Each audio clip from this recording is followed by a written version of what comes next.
তীব্র দাবদাহে পুড়ছে দক্ষিণ Europe. Italy, Spain, Greece, Portugal ও ফ্রান্স সহ কয়েকটি দেশে সর্বোচ্চ তাপমাত্রা 40 ডিগ্রি সেলসিয়াস ছাড়িয়ে যাওয়ায় জনজীবনে মারাত্মক নেতিবাচক প্রভাব ফেলছে।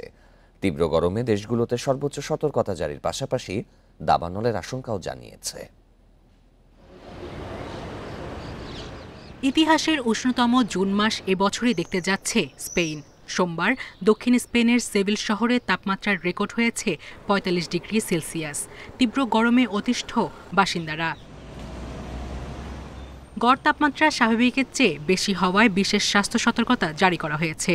সরাসরি সূর্যের আলো এড়িয়ে চলা সহ প্রচুর পানি পান করার পরামর্শ দিয়েছেন স্বাস্থ্য কর্মকর্তারা। ভয়াবহ গরম, ঠিকমতো ঘুমাতেও পারি না, খাওয়া দাওয়া করা বা কাজে মনোযোগ দিতে পারছি না। ইতালির রোম, মিলান ও ভেনিস সহ ২১টি শহরে রেড অ্যালার্ট জারি করা হয়েছে।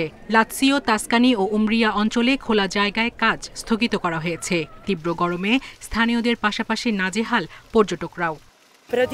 আমরা দুদিন ধরে রোমে আছি। এখানে প্রচন্ড গরম। এত গরমে হাঁটতে খুব কষ্ট হচ্ছে। কুকুরটিকেও বাইরে বের করতে পারছি না। আমি এত গরমে অভ্যস্ত নই। আর্জেন্টিনা থেকে এসেছি, সেখানে এতটা খারাপ অনুভূতি হয় না। সঙ্গে পানি, পাখা আর টুপি রেখেছি। ফ্রান্সের ৮৪টি অঞ্চলে দ্বিতীয় সর্বোচ্চ অরেঞ্জ অ্যালার্ট জারি করা হয়েছে। এরই মধ্যে কয়েকশো স্কুল বন্ধ বা আংশিক বন্ধ করা হয়েছে। মার্সেইয়ে জনগণের জন্য বিনামূল্যে সুইমিং পুল খোলা হয়েছে। গ্রিসের রাজধানী এথেন্সের দক্ষিণে ছড়িয়ে পড়া বড় দাবানল নিয়ন্ত্রণের চেষ্টায় কর্তৃপক্ষ। সরানো হয়েছে ৫টি এলাকার বাসিন্দাদের। তীব্র গরমে পর্তুগালের ২/৩ এলাকা উচ্চ সতর্কতার আওতায় রয়েছে। রাজধানী লিসবনে তাপমাত্রা ৪২ ডিগ্রি সেলসিয়াস পর্যন্ত ওঠার পূর্বাভাস দেওয়া হয়েছে। যুক্তরাজ্যের কিছু অংশে তাপমাত্রা ৩৪ ডিগ্রি সেলসিয়াস ছাড়িয়ে যাওয়ার পূর্বাভাস দেওয়া হয়েছে। জার্মান আবহাওয়া বিভাগ জানিয়েছে, মঙ্গল ও বুধবার তাপমাত্রা প্রায় ৩৮ ডিগ্রি সেলসিয়াসে পৌঁছাতে পারে।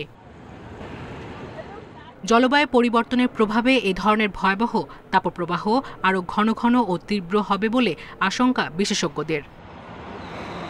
সায়রা খান, ইন্ডিপেন্ডেন্ট নিউজ।